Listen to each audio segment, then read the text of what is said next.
Assalamualaikum warahmatullahi wabarakatuh. Hari ini saya akan melanjutkan materi kita ya mengenai activity diagram. Jadi sebelumnya untuk UML-nya sendiri kalian sudah diminta untuk membuat use case. Kemudian dari use case kalian sudah diminta untuk membuat skenario use case. Nah, sekarang kita langsung masuk ke dalam activity diagram ya. Jadi activity diagram sebelum mengenal lebih jauh diagram activity, kita harus tahu dulu apa sih activity diagram itu. Activity diagram menggambarkan berbagai alir aktivitas dalam sistem yang sedang dirancang. Bagaimana masing-masing alir berawal, decision yang mungkin terjadi, dan bagaimana mereka berakhir.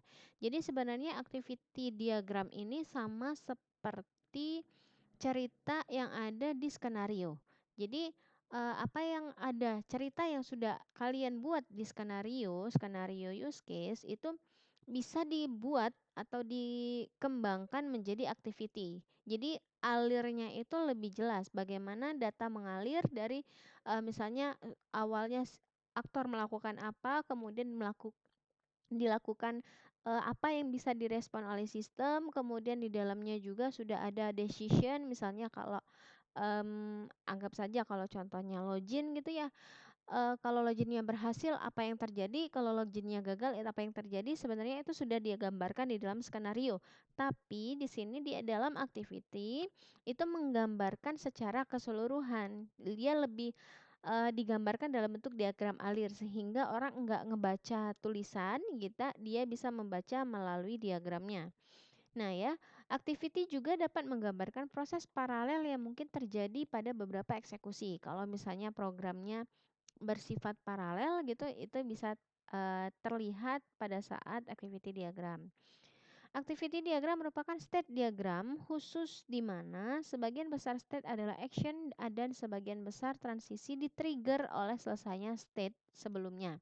Jadi di dalam activity diagram ini terlihat triggernya sistem itu bekerja pada saat kapan gitu. Jadi ada kelihatan sekali triggernya pada saat di mana, misalnya klik tombol atau mengetikkan tulisan misalnya langsung ada trigger. Kalau misalnya tulisan harusnya diinputkan angka, kalian inputkan huruf seperti itu, ketika diinputkan huruf dia langsung keluar keluar apa ya, warning misalnya seperti itu. Nah, itu adalah trigger juga. Jadi di diagram activity tergambar juga bahwa kalau misalnya ada trigger gitu ya, triggernya di mana itu terlihat. Nah, oleh karena itu, di activity diagram tidak menggambarkan behavior internal, tapi secara eksak, tapi lebih menggambarkan proses dan jalur aktivitas dari level atas secara umum. Ya, jadi memang dia lebih menggambarkan aliran apa yang terjadi gitu ya. Apa yang terjadi dalam satu buah use case itu dia alirannya ngapain aja. Apa ya alirannya mulai dari mana sampai berakhir di mana. Nah, ini beberapa contoh format dari diagram activity. Kalau start itu gambarnya seperti ini ya, bulat hitam gitu. Kalau berakhir itu adalah stop, itu hitam tapi ada bulatan lagi di luar. Kemudian initial activity ya, misalnya aktivitas A, kemudian dilanjutkan misalkan transition ini adalah garis setelah A, dia akan melanjutkan ke activity B, misalnya activity B. Nah, tapi di diagram activity ini dia ada menunjukkan decision atau menunjukkan pilihan gitu, keputusan mau opsi A atau opsi B. Misalnya ya, contohnya kalau misalnya setelah diklik sebuah tombol login, kan sistem akan melakukan pengecekan. Pada saat pengecekan kalau username sama password benar, maka dia akan menampilkan halaman halaman utama misalnya. Tapi kalau username sama password salah, dia akan menampilkan kembali halaman login. Nah, di sini decision A. Kalau misalnya dia benar, maka misalnya ke opsi A. Tapi kalau misalnya dia salah, dia akan ke opsi B, misalnya seperti itu. Nah, jadi kalau skenario kan kalau kita seperti itu, login seperti itu kan ada skenario utama sama alternatif, ya. Jadi ketika membuat activity diagram, kedua skenario utama sama alternatif ini atau skenario normal sama skenario alternatif itu tergambar di decision. Jadi kalau misalnya diagram activity-nya ada satu decision, berarti skenarionya pasti ada dua skenario. Yang pertama skenario normal dan skenario alternatif. Kalau di sini ada satu decision. Kalau misalkan ada dua decision pada saat activity diagram, berarti di skenarionya harus ada minimal satu, 2, 3, 4. 4 ya, 4 skenario normal minimal seperti itu. Nah, ini ada decision.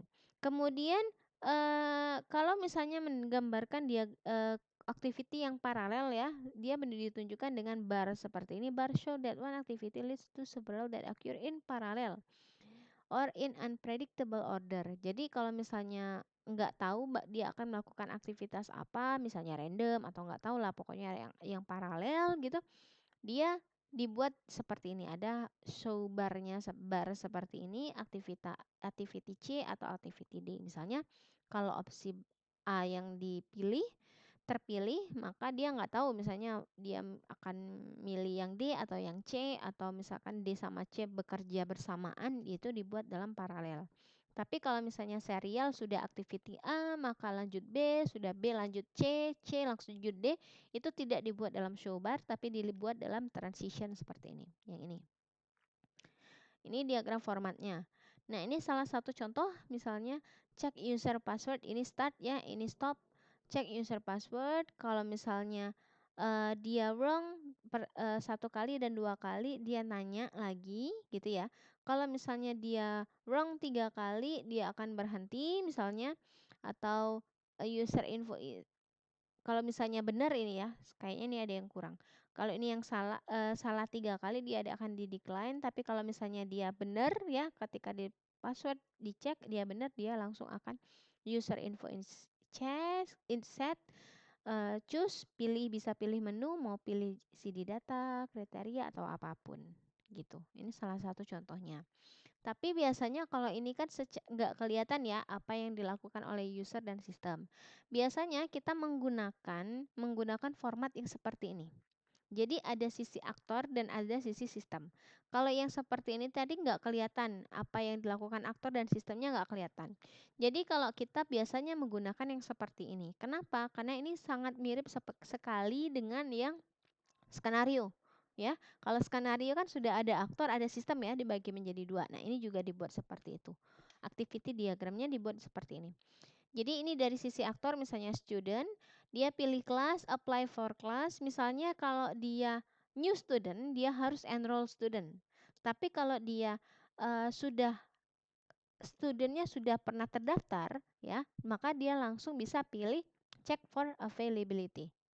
Seperti itu. Berarti ketika kalian melihat activity yang seperti ini, berarti setidaknya di skenarionya akan ada dua. Duanya yang bagaimana? Yang pertama, kalau dia sudah new student, misalnya yang normal ya, anggap aja. Kalau dia normal, dia yang boleh pilih yang enroll atau pilih yang new student, terserah lah. Misalnya yang normal dia sudah pernah enroll student, tapi kalau yang alternatifnya dia kalau yang new student. Jadi seperti itu melihatnya. Jadi ada keterkaitan antara skenario dan juga activity diagramnya, ya. Nah, ini. Kemudian dari enroll student dia akan cek availability. Kalau seatnya ada, maka dia akan available seat, dia langsung. Kalau seatnya nggak ada, dia akan stop juga. Gitu ya. Kemudian misalnya anggap saja dia ini juga bakal ada dua skenario gitu.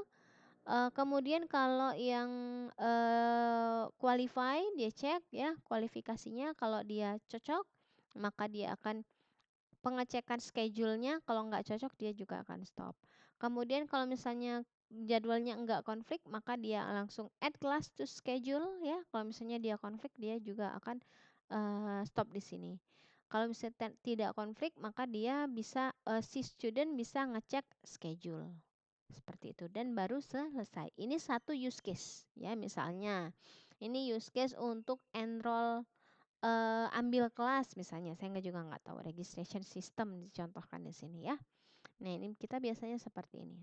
Ini contoh kalau misalnya yang seperti kita satu user dan satu sistem atau aktor dengan satu buah sistem. Ada contoh lagi kalau untuk diagram activity yang berhubungan dengan beberapa sistem. Contohnya seperti ini. Jadi ini studi kasus untuk ATM contohnya. Jadi kalau aktor ada berhubungan sama ATM-nya, kemudian ada berhubungan sama saving account-nya, misalnya di pihak bank misalnya, kemudian ada hubungan sama sistem di kartu ATM-nya sendiri. Nah ini ya. Jadi kalau ada hubungan dengan beberapa sistem dibuatnya seperti ini terpisah. Jadi kelihatan, oh proses ini akan dikerjakan oleh si user.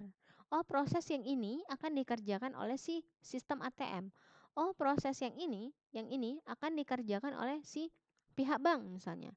Oh proses yang verifikasi ini akan dikerjakan oleh si ATM. Begitu.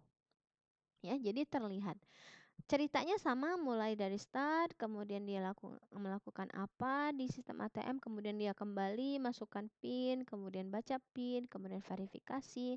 Kalau dia benar, maka dia lanjut. Kalau misalnya dia salah, maka dia akan not available, validate ya. Dia akan kembali lagi misalnya seperti itu dan seterusnya. Kalau dia benar, validate, dia akan display, select option dan terus sampai ke bawah. Ya, jadi yang perlu diperhatikan itu adalah tergantung dari sistem yang kalian buat. Kalau misalnya kalian hanya berfokus pada satu buah sistem saja gitu, jadi ya antara oktor dengan si sistem saja. Tapi kalau misalnya ada hubungan sama sistem-sistem yang lain, untuk pembuatan diagram activity ya bisa dipecah menjadi seperti ini. Jadi ada satu user, ATM-nya, sistem ATM, sistem bank, dan sistem card-nya sendiri, ATM card. Ya, ini juga sama sih, tapi ini tidak disesuaikan dengan ininya ya. Tapi contohnya ini adalah yang untuk ini ya, get cup adalah kasus untuk paralel. Jadi find beverage gitu ya. Dia mau pilih atau mau pilih coffee, nambah air atau ngambil gelas gitu ya. Ini adalah contoh yang paralel ya, tapi bukan yang dipecah menjadi per sistem ya, tapi dia ngelihatnya yang paralel. Contohnya yang untuk sistem yang paralel. Seperti itu atau pemilihan ya. Bisa milih ini, bisa milih ini. Seperti itu. Jadi biasanya kita menggunakan contohnya yang paling sering kita pakai itu adalah yang ini. Ya, yang hanya aktor dengan si sistem saja. Dan juga harus diperhatikan bahwa ketika antara hubungan antara skenario sama activity diagram itu sangat erat. Jadi ketika kalian punya dua skenario, yaitu ada skenario normal sama skenario alternatif gitu ya, berarti di diagram activity pasti ada satu decision. Pasti ada satu decision, nggak tahu di mana gitu. Mungkin di sini, mungkin juga di situ, nggak tahu. Tapi kalau misalnya satu use case skenario kalian ada satu skenario normal dan alternatif, maka di activity diagram pasti ada decisionnya. Itu yang harus diperhatikan. Ya. Mungkin untuk activity diagram saya cukupkan penjelasannya sampai di sini. Saya akhiri. Wassalamualaikum warahmatullahi wabarakatuh.